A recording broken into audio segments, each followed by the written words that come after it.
안녕하세요, 가치왕입니다. 9월 19일 화요일 국내 시장이 마감되었습니다. 자, 오늘 시장은 어제 연장선이라고 생각이 돼요. 지금 코스피를 보시는 것처럼 여기 선만 없다면 그냥 이어져 보이죠? 오늘 시장도 별다른 반등 없이 계속 밀리는 모습이 나왔고 결국 종가가 거의 최저가에서 마무리되었습니다. 그래서 코스피는 마이너스 0.6%가 나왔고 또 코스닥도 마찬가지로 코스닥도 별다른 반등 없이 내내 흘러내렸었고 마이너스 0.8%에서 오늘 시장을 마감했어요. 그리고 코스피 상위 종목들을 살펴보면 오늘 상위 종목 내에서 가장 많이 빠졌던 업종이 얼핏 보더라도 2차전지 관련주 LG에너지솔루션하고 포스코홀딩스, LG화학, 포스코퓨처엠 모두 2차전지 관련주가 약세름이 나왔어요. 그리고 반도체 쪽은 조금은 반등이 있었고 자동차도 나름대로 선방을 했었네요. 그리고 코스닥은 코스닥은 제약바이오주, 엔터기업, 그리고 의료용 AI 이쪽 업종을 제외하면 모두 파란불이 들어왔고 마찬가지로 포스코 그룹주라든지 로봇 관련주 이쪽은 뒤에서 말씀드려볼게요. 이렇게 두 개 업종이 가장 크게 빠졌던 것 같아요. 그리고 이어서 수급을 볼게요. 오늘 코스피는 외국인은 많은 순매도는 없었습니다. 이 정도면 거의 움직임이 없었다고 볼 수 있겠죠. 반면에 기관 쪽에서 오랜만에 많은 순매도가 나왔고 지금 거래 대금이 상당히 많이 줄어들었거든요. 7조 6천억. 기본적으로 코스피는 10조 원을 하회하면 저는 개인적으로 굉장히 저조한 거래 대금이다 이렇게 판단하고 있습니다. 그래서 그 기준을 적용해서 보면 9월 내내 거래 대금이 굉장히 못 미치고 있어요. 그래서 어떤 터닝 포인트가 지금 필요하다고 생각이 되고 그게 FMC가 되었던 추석 연휴가 끝났던 일단은 우선적으로 거래 대금이 먼저 실리는 것이 첫 번째가 될 것 같습니다. 그리고 코스닥은 코스닥도 많은 금액은 아니었지만 일단 기관과 외국인의 동반 순매도가 나왔고 여기도 마찬가지로 거래 대금이 많이 저조하죠. 최근에는 10조 원을 계속 상회했었지만 이번 주만큼은 3거래일 연속으로 10조 원을 하회하고 있고 코스피 코스닥 마찬가지로 모두 거래 대금이 저조한 것을 볼 수가 있습니다. 그리고 삼성전자 오늘 모처럼 외국인의 순매수가 들어왔지만 기관에 많은 순매도가 있었고 9월 들어 처음으로 7만원을 이탈했습니다. 그래서 아직까지 9월 수급만 보면 9월 수급만 보면 아직까지는 기관과 외국인이 나가진 않았어요. 하지만 7만원 이탈했다는 점이 상당히 아쉽네요. 그리고 하이닉스는 오늘 기관과 외국인의 동반 순매도가 나왔지만 일단 금액 자체는 많지 않았고요. 하이닉스는 삼성전자와는 다르게 외국인은 많은 순매도가 이어지고 있습니다. 그리고 에너지솔루션 이 종목도 오늘 기관과 외국인의 많은 순매도가 나왔고요. 확실히 외국인 쪽에서 많은 순매도가 이어지고 있습니다. 그래서 오늘 다시 한번 50만원을 이탈했죠. 그럼 이어서 주체별 매매 동향에 대해서 살펴보도록 하겠습니다. 9월 19일 외국인이 가장 많이 매수한 종목은 삼성전자, SK이노베이션, 두산에너빌리티, 삼성 SDI, 레인보우 로보틱스 이렇게 각각 매수했고 그리고 기관은 두산에너빌리티, 포스코홀딩스, 금호석유, 에코프로, LG화학 일단은 순매수 상위 종목 매수 규모 자체가 그렇게 많지는 않은 것 같습니다. 이어서 해외 증시를 볼게요. 전날 다행히도 미국 증시는 크게 빠지지 않았어요. 나스닥이 거의 전날과 비슷하게 마무리되었고 S&P 500도 마찬가지였죠. 그리고 다우지수도 마찬가지였고요. 그래서 금요일날 한 차례 급락이 나왔었다면 보시는 것처럼 어제는 낙폭이 조금은 제한이 되었습니다. 그리고 반도체 지수를 보면 반도체 지수의 출발은 좋지 않았었는데 마이너스 0.8%로 출발했었죠. 다행히도 0.4% 소폭의 반등이 나왔어요. 하지만 여전히 국내 증시의 흐름은 좋지 않고 아마도 당장에 오늘 밤부터 미국 FMC 회의가 있잖아요.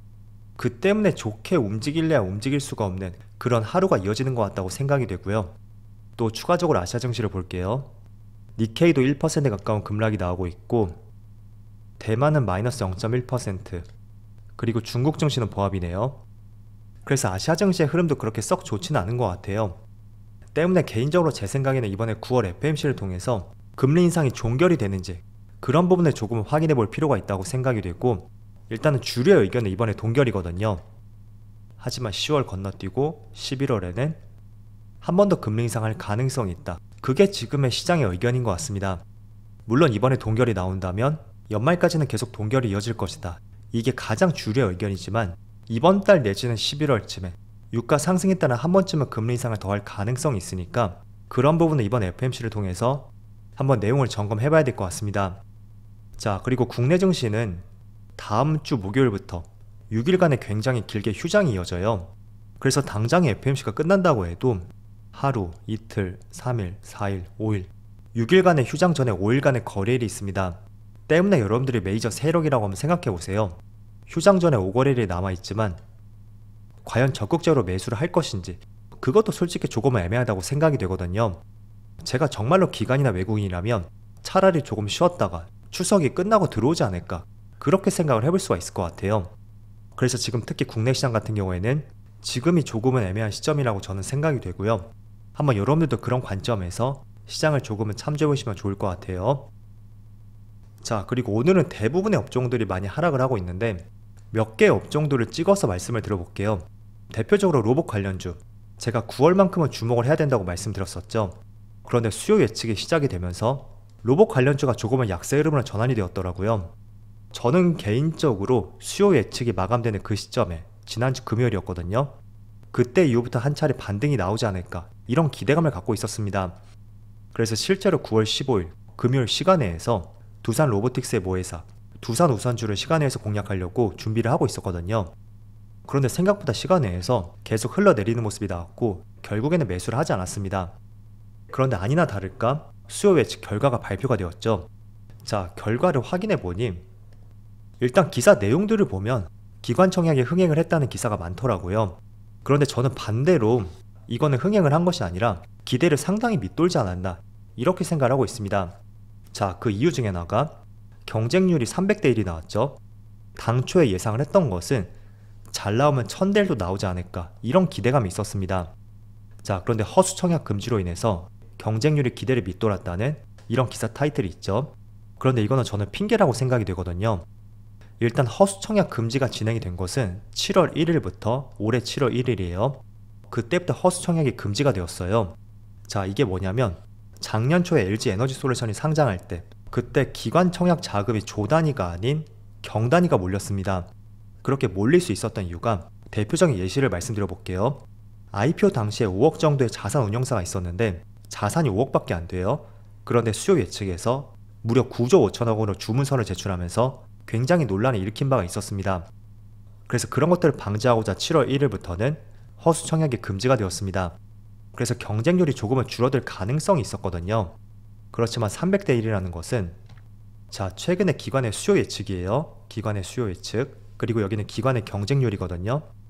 7월 이후부터의 종목들을 살펴보면 두산 로보틱스보다 경쟁률이 저조했던 기업은 여기 큐리옥스 바이오시스템즈 191대 1이 나왔죠. 그리고 넥스틸, 또 스펙추는 뺄게요. 그래서 7월 이후부터 상장한 기업들을 보면 두산 로보틱스보다 경쟁률이 저조했던 것은 단 2개의 기업밖에 없습니다. 그래서 대체적으로 기사 내용을 보면 저는 그 흥행을 성공했는지 성공하지 못했는지 그건 기관의 경쟁률을 보면서 조금은 생각해 볼 필요가 있다고 보여지거든요. 물론 상장을 하게 되면 공모가 상단을 넘을 것으로는 예측이 됩니다.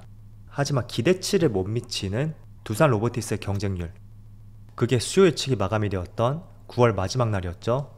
그 당일 시간외에서 로봇 관련주가 빠졌었던 주된 이유라고 생각이 됩니다. 그래서 로봇 관련주는 이제는 공략을 하게 되면 두산 로보틱스를 공략하지 다른 종목들을 공략하는 것은 약간의 리스크가 있을 것 같다고 생각이 되고요. 그리고 오늘 유가를 살펴보면 다시 한번 국제유가가 상승하면서 WTI가 배럴당 90달러를 돌파했습니다.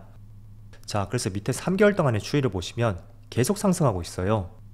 그리고 3년간의 추세를 보면 전고점을 향해서 이렇게 돌려 세우는 모습이 나오고 있죠. 그래서 이 부분도 지금 주가 상승을 방해하고 있는 주된 이유라고 생각이 되고요. 한번 여러가지 차트를 볼게요.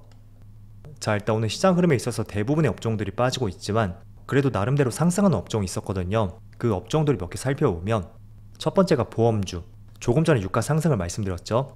그럼 앞으로 물가 상승을 기대해 볼 수가 있고 그건 연준이 금리 인상을 계속 유지할 수 있는 하나의 명분이 될 수 있습니다.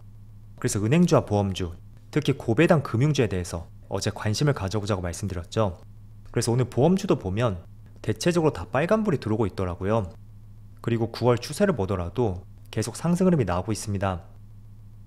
동양생명도 마찬가지고 DB손해보험, 현대해상, 삼성화재 모두 9월 들어서 계속 상승 추세가 유지가 되고 있어요. 그리고 오늘 또 상승이 나왔던 업종을 살펴보면 바로 5G 관련주. 자, 5G 관련주가 지금 저점에서 많은 거래량이 실리면서 굉장히 크게 추세를 돌리고 있습니다.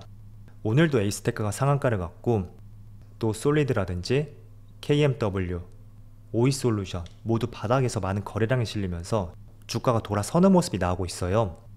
일단 5G 쪽은 바닥에서 대량 거래량이 터진 만큼 앞으로 남은 9월간의 관심을 가져보자고 말씀을 드리겠고, 이렇게 또 크게 상승이 나왔던 결정적인 이유가 하나증권에서 한 가지 보고서가 나왔었거든요. 이제는 5G를 넘어서 6G, 내년 말부터 6G 장비 투자가 이루어질 것이고, 그렇게 된다면 지금부터 주가가 상승해도 이상할 것이 없다, 이런 보고서를 내놓았습니다. 자, 실제로 그렇게 보는 이유가 지난 2019년도 1월부터 5G 장비 투자가 이루어졌었거든요. 그래서 5G 통신 서비스도 19년도부터 출시가 되었었죠. 그런데 장비사들의 주가는 무려 2년이나 앞서서 2017년 1월부터 상승이 나왔습니다. 그래서 내년 말부터 본격적인 장비 투자가 이루어진다면 지금이 1년 정도 남았잖아요. 그래서 지금 주가가 올라간다는 것은 전혀 이상할 것이 없다는 이런 의견이 있었고, 그런 기대감 때문에 최근에 주가가 가파르게 상승이 나오고 있다고 이해를 해볼 수가 있습니다. 그래서 5G 관련주, 저는 9월 내내 계속 관심을 가져볼 것 같고요.